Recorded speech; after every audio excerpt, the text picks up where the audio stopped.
one was expecting a revival of Actraiser, yet here we are in 2021 with the surprise launch of Actraiser Renaissance.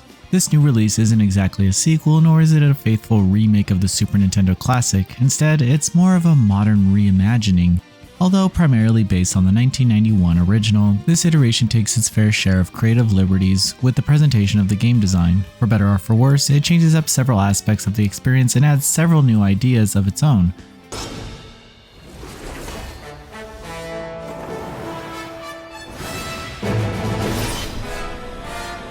You find yourself as an omnipotent being who just so happens to bring a heroic statue to life as their avatar for combat, and this is where the game's two primary gameplay styles become apparent.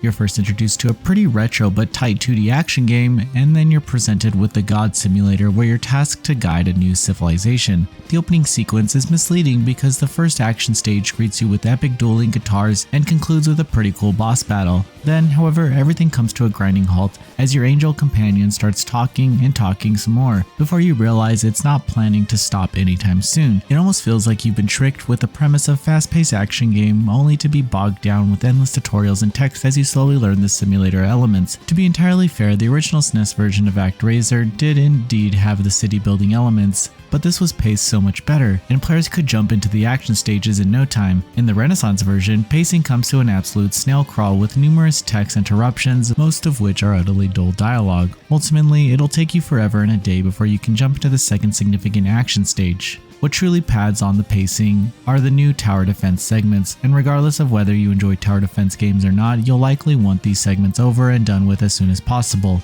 The simulator aspect generally involves guiding the settlers to certain areas of the map. They usually do all the work in farming and setting up homes or workshops. As the divine entity, you can perform miraculous interventions and specify a few building projects.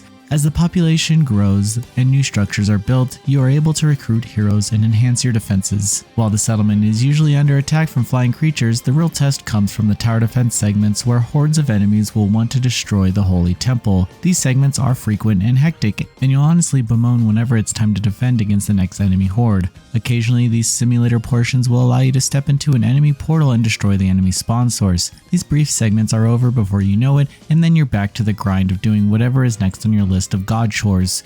Being a god is not fun, especially when your followers' prayers for practically every desire will constantly interrupt you. Actraiser Renaissance no doubt has one of the worst opening hours in retro-style gaming. The pacing does get better once you've gone through the growing pains of tutorials and learning the ins and outs of the sim elements, but it still takes way too long to get back into the 2D action stages. These stages are largely based on the original SNES ones with the same bosses, but the stage and even boss design have been altered entirely. Nevertheless, there are genuinely fantastic and exciting stages, and although the core mechanics feel a touch dated, it still has the feel of some of the best 16-bit action games from yesteryear. Here, players engage in some platforming and slashing through enemies before facing the boss, with the design variety becoming increasingly interesting, yet these stages are quick and over before you know it, and then it's back to answering prayers of useless worshippers. As part of the Renaissance effort, its new graphical style uses pretty generic anime key art. Still, the game engine takes a pretty unique pre-rendered approach, with everyone probably reacting differently. The art style is consistent and detailed, and personally, it's a neat novelty to see SNES-style pre-rendered graphics on modern hardware. The soundtrack will likely be one aspect everyone will agree on at least. Composed of legendary Yuzo Koshiro, players can choose between the modern and classic soundtracks during gameplay, and they both sound excellent.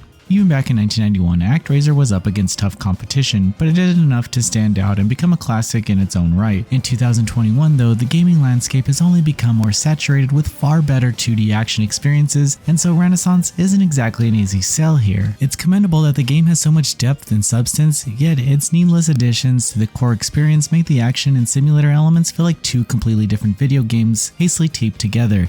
Actraiser Renaissance is a surprise return for a long-lost classic, but one which falls flat in execution in more ways than one. It has moments of brilliance, and there is undoubtedly substance and depth in the mini-systems. Still, all the moving parts don't come together cohesively or logically, and it ultimately feels like two completely unrelated games taped together as one, with neither fully complementing the other. Old school fans will no doubt find the experience worth investing in after the tedious start, but for most players, there are just plenty of far better games to be playing right now.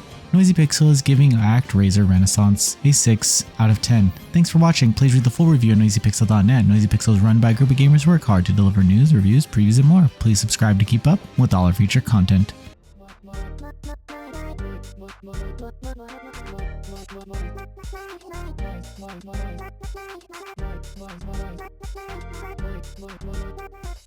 Noisy Pixel.